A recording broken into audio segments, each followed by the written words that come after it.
Hello students, welcome back. Today we are going to learn a new chapter from our course book. Name of the lesson is Grandpa Fights an Ostrich. Now let's uncover the story. Before moving on to the chapter, let's see what are the learning objectives of today's class. To observe how the narrative grandfather confirms what he wants to avoid.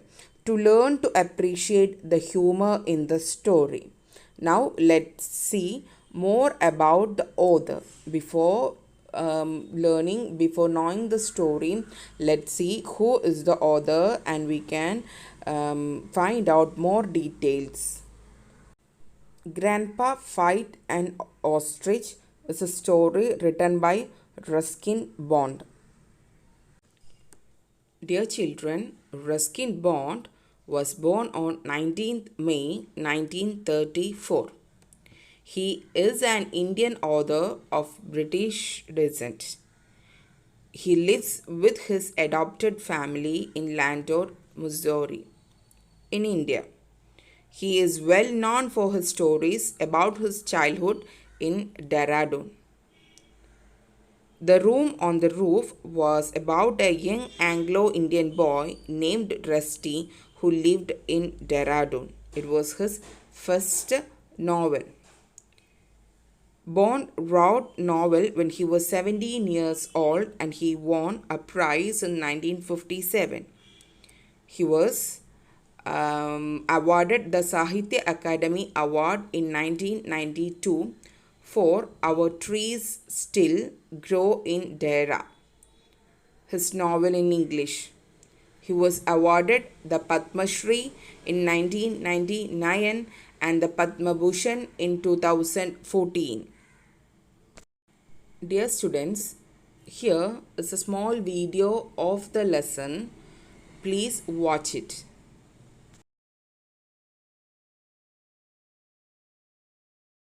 Before my grandpa joined the Indian Railways, he worked for a few years for the East African Railways. It was during this time that he had this famous encounter with an ostrich. Here is his story in his own words. I was engaged in the laying of a new railway line.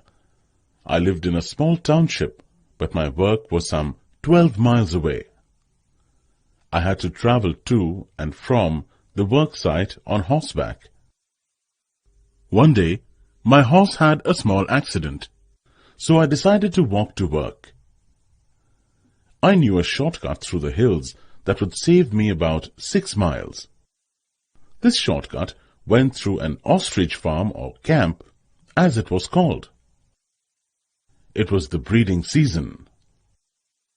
I knew the male birds were very aggressive in breeding season, ready to attack at the slightest provocation, but I also knew that my dog would scare away any bird that might try to attack me. Though it may seem strange, the fact is that even a big ostrich, about 9 feet tall, will run faster than a racehorse at the sight of a small dog. So, I felt quite safe in the company of my dog. When I reached the camp, I climbed through the wire fencing and, keeping a good lookout, dodged across the open spaces between the thorn bushes. Now and then I saw a few birds feeding some distance away. I had gone about half a mile from the fencing when my dog spotted a hare. Now chasing hares was that dog's passion. I tried calling him back, but I knew it was hopeless. I do not know whether it was the dog's bark or my own shouting, but what I was avoiding immediately happened. The ostriches were scared and began darting to and fro. Suddenly, I saw a big male bird emerge from a thicket about 100 yards away. He stood still and stared at me for a few moments. I stared back. Then, expanding his short wings and with his tail erect, he came towards me. As I had nothing Not even a stick with which to defend myself, I turned and ran towards the fence. But it was an unequal race. What were my steps of 2 or 3 feet against the creature's great strides of 16 to 20 feet? There was only one hope: to get behind a large bush and try to dodge the bird until help came. A dodging game was my only chance, and so I rushed for the nearest clump of thorn bushes and waited for my hunter. The great bird wasted no time. He was soon there. Then the strangest battle took place. I dodged this way and that, taking great care not to get directly in front of the ostrich's deadly kick. Ostriches kick forward, and with such terrific force that if you were struck, their huge chisel-like nails would cause you much damage. I was breathless, and really quite helpless. Calling wildly for help as I circled the thorn bush, I began to feel weak. How much longer could I keep going? I was ready to drop from tiredness. Suddenly, the angry bird charged straight at me. Somehow, I jumped to one side. I do not know how, but I found myself holding on to one of the bird's wings quite close to its body. It was now the ostrich's turn to be frightened. He began to turn, or dance, or waltz, moving round and round so quickly that my feet were soon swinging out from his body, almost horizontally. All the while, the ostrich kept opening and shutting his beak with loud snaps. Imagine my situation as I clung desperately to the wing of the enraged bird. He was whirling me round and round as though he were a discus thrower, and I the discus. My arms soon began to ache with the strain, and the swift and continuous circling was making me dizzy. But I knew that if I relaxed my hold even for a second, a terrible fate awaited me. Round and round we went in a great circle. It seemed as if the bird would never tire, and I knew I could not hold on much longer. Suddenly the ostrich went into reverse. This sudden move made me lose my hold, and I fell flat on the ground. Even before I had time to realize what had happened, the big bird was upon me. I thought the end had come. I raised my hands to protect my face, but the ostrich did not strike. I moved my hands from my face, and there stood the creature, with one foot raised, ready to deliver a deadly kick. I could not move. As I watched, frightened, the ostrich turned his head sharply to the left. A second later, he jumped back, turned, and ran away as fast as he could go. Confused, I wondered what had happened. I soon found out. To my great joy, I heard the bark of my dog, and the next moment he was jumping around me, licking my face and hands. I gladly returned all the affection. Dear children, so I hope you have watched the video. Now I'm going to just summarize what you have watched.